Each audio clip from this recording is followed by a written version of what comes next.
Setelah 2 kali tidak datang, akhirnya Senin malam 21 Juni kemarin, pemain bulu tangkis nasional Taufik Hidayat datang memenuhi panggilan Polda Metro Jaya. Panggilan ini berkaitan dengan dilaporkannya Taufik oleh Joki Darmawan, supir dari pengusaha Ahmad Kala. Ahmad Kala sendiri adalah adik dari Cawapres Yusuf Kala. Saya datang sini kan saya hanya panggilan kan, saya wajib datang ya saya datang. Seperti diberitakan Cek dari Cek, baik pada pemanggilan pertama Rabu.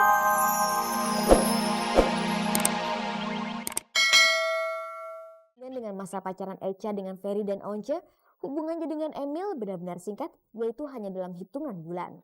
Agar bisa hidup bersama dengan pria yang dicintainya itu, Echa rela menanggalkan agamanya dan beralih memeluk agama Islam mengikuti Emil.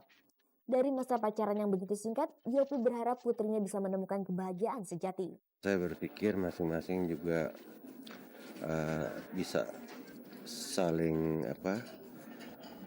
saling belajar kelemahan dan kelebihan, dan ya itulah menjadikan keluarga yang sakinah ya.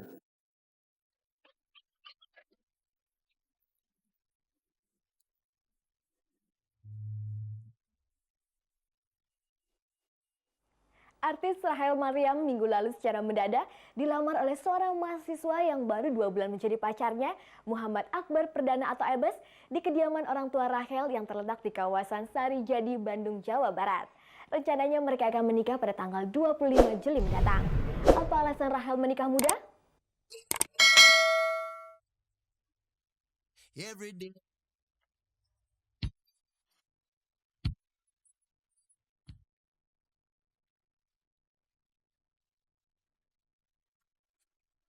Minggu 20 Juni lalu tanpa banyak yang tahu, artis Rachel Maryam disunting oleh Muhammad Akbar Perdana atau yang biasa disapa Ebes, lelaki yang baru 2 bulan ini menjadi kekasihnya.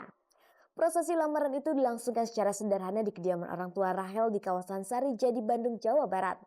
Jika tidak ada aral melintang, mereka akan menikah pada tanggal 25 Juli mendatang. Bagi banyak kalangan tentu hal ini adalah sesuatu yang sangat mengejutkan. Adakah hal yang istimewa hingga Rachel memutuskan untuk segera berumah tangga? Alasannya karena kita berpacu dengan waktunya Ebes yang ada rencana tahun ini, dia rencana memang akan pergi sekolah lagi ke Amerika gitu. Jadi memang kalau kita mau melakukan pernikahan ya harus cepatnya memang sebelum dia berangkat. Keheranan wartawan tentang putusan yang diambil Rachel tersebut tentu saja terkait dengan usianya yang masih belia dan karirnya yang tengah bersinar. Gue percaya yang namanya pernikahan itu kalau memang kita tulus itu ibadah. Kalau ibadah itu membuka jalan untuk semuanya. Jadi aku nggak usah takut. Selain itu, calon suaminya, Abbas, masih berstatus sebagai mahasiswa semester 4 di sebuah universitas swasta di Jakarta. Dan seperti yang diungkapkan Rachel, calon suaminya masih terus menempuh pendidikan dalam waktu yang cukup lama. Karena itu tidak mengherankan bila di tengah-tengah keinginan Rachel untuk mengakhiri masa lajangnya itu, beredar kabar bahwa wanita bernama lengkap Rachel Maryam Saidina itu telah mengandung anak dari hasil hubungannya dengan Abbas. Sekarang gini aja deh, gue bakal ada di sini terus. Dan lihat aja perut gue membuncit enggak gitu aja. Gue sampai Desember gue masih ada kerjaan kontrak yang harus gue kerjain, sinetron segala macam, gue nggak bisa meninggalkan Indonesia. Dan gue akan ketemu wartawan, kalau kalian mau ketemu setiap hari ya periksa aja, perut gue bakal begini-begini aja gitu. Selain itu yang menimbulkan pertanyaan bagi wartawan adalah bahwa rencana pernikahan Rachel dengan Abbas itu ternyata sempat juga membuat kedua orang tua mereka terkejut. Bagaimana, Bes? Shock. Mereka shock waktu pertama kali dikasih tahu, tapi ya setelah kita bilang bahwa kita tuh bukan hanya sekedar emosi dan nafsu, tapi ini memang mantap, ini tulus, memang cinta gitu kan. Ya yang namanya orang tua kan hanya mendoakan, dan alhamdulillah kita berdua dapat restu gitu dari orang tua. Kaget sih, nggak cuma ada ya sedikit inilah. Tapi ya saya bersyukur karena keinginan mereka kuat, dan saya lihat juga kita ajak ngobrol juga planning mereka mantap gitu ya. Go ahead lah. Sebelumnya Rachel pernah menjalin hubungan serius dengan Paul Gunawan atau Gugun selama kurang lebih 9 tahun. Namun hubungan mereka berakhir gara-gara Gugun cemburu terhadap seorang pria yang kedapatan tengah berada di kamar kos Rachel. Rachel sendiri waktu itu membantah bahwa ia telah mengkhianati hubungannya dengan Gugun. Gugun yang ditemui tim Cek dari Cek secara terpisah mengaku terkejut dengan rencana pernikahan mantan kekasihnya itu. Rasa ya selamat gitu, Rahel udah masuk babak baru, didoakan supaya berbahagia, lalu langgeng, lalu sukses dengan karirnya, terus dengan keluarganya. Bisa dari Rahel, menjalin ikatan pernikahan bukanlah hal yang sangat mudah. Apalagi pengalaman buruk kedua orang tuanya yang berpisah di saat Rahel masih kecil menjadi pelajaran tersendiri baginya. Karenanya, Rahel bersama calon suaminya yang berusia 2 tahun lebih muda darinya itu bertekad untuk senantiasa menjaga ikatan suci di antara mereka berdua. Insya Allah, makanya didoain aja. Gua sih merasanya siap gitu, makanya gua berani ngambil keputusan ini gitu.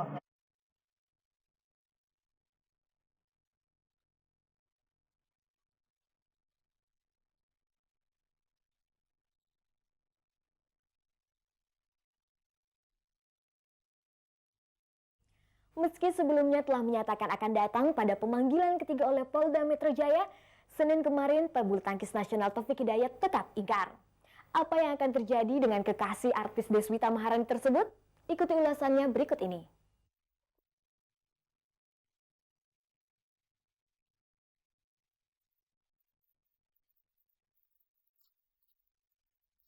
Setelah 2 kali tidak datang, akhirnya Senin malam 21 Juni kemarin, pemain bulu tangkis nasional Taufik Hidayat datang memenuhi panggilan Polda Metro Jaya. Panggilan ini berkaitan dengan dilaporkannya Taufik oleh Joki Darmawan, supir dari pengusaha Ahmad Kala. Ahmad Kala sendiri adalah adik dari Cawapres Yusuf Kala. Saya datang sini kan saya hanya panggilan kan, saya wajib datang ya saya datang. Seperti diberitakan cek dari cek, baik pada pemanggilan pertama Rabu 16 Juni maupun pemanggilan kedua Jumat 19 Juni kemarin, pemain tunggal putra itu tidak bisa datang dengan alasan kesibukan di PBSI yang tidak bisa ia tinggalkan. Kan udah kirim surat kan, saya nggak bisa datang. Di surat itu udah ada. Jadi nggak perlu jelasin dari saya lagi, di surat udah ada. Hukum juga ada 1, 2, 3. Kalau cuma 1 kali doang, saya pasti datang. Ini bukan pelecehan apa gimana, saya ngargain. Usai pemeriksaan yang berlangsung selama 2 jam itu, kekasih artis Deswita Maharani yang berstatus terlapor atas kasus penganiayaan itu memberikan keterangan kepada pers. Berapa ya? Ada 14 mungkin. 14 apa berapa saya lupa deh. Untuk seputar apanya tanya pemeriksa aja, itu aja sih. Tidak seperti selebriti lainnya yang selalu didampingi kuasa hukum bila berurusan dengan masalah hukum, pria kelahiran Pangalengan, Jawa Barat itu hanya datang sendirian tanpa ditemani siapapun termasuk kekasihnya Deswita Maharani.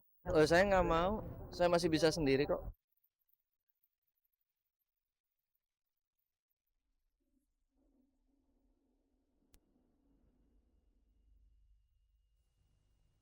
Pemirsa, jika Anda belum juga mengikuti kuis SMS Cek dari Cek, jangan takut karena tayangan paling bergengsi ini masih akan terus menggelarnya. Caranya mudah saja, Anda tinggal ketik CR spasi start, lantas Anda kirim ke 6288 untuk semua operator GSM. Siapa tahu Anda termasuk pemirsa yang beruntung yang bisa mengumpulkan poin tertinggi tiap minggunya dan akan mendapatkan hadiah uang sebesar 1 juta rupiah. Nah pemirsa, untuk pemenang minggu ini adalah 0856 1144 sekian. Jangan kemana-mana dulu karena kami akan kembali setelah merecek yang satu ini. Setelah Jumat lalu mengawali tur 19 kotanya dengan menggelar konser Cahaya di kota kelahirannya Malang, Jawa Timur, Senin kemarin diva pop Indonesia Krisdayanti menggelar acara Thanks to Wartawan di Taman Mini Indonesia Indah. Nah pemirsa, ini dia liputannya.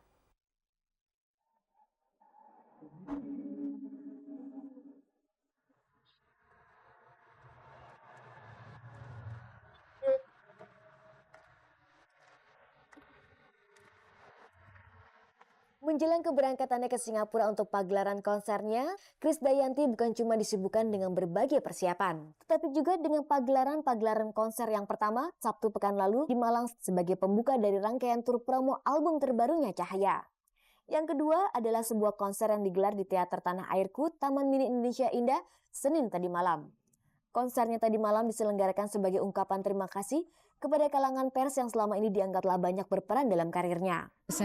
Saya tidak pernah merasa kehidupan pribadi saya dieksploitasi atau dikomoditi oleh pers, tapi saya yakin bahwa pers juga bagian daripada pekerjaan kita yang saya rasakan memang butuh media-media untuk berpromosi.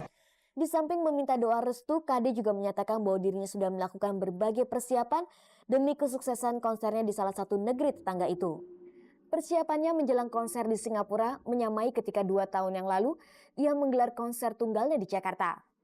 Ibu 2 anak itu begitu giat melakukan persiapan mulai dari latihan vokal, fisik, dan lainnya. Feelnya udah enak ya, karena kita latihannya juga udah sebulan. Jadi kayak kemarin kita konser di Malang, terus malam hari ini bikin showcase. Ya udah klik. KD bukanlah artis pertama yang menggelar acara khusus untuk mengungkapkan rasa terima kasih kepada wartawan. Sekedar catatan, tahun 2003 lalu penyanyi ngebor Inul Daratista pernah menggelar acara serupa dengan tajuk Malam Thanks to Wartawan.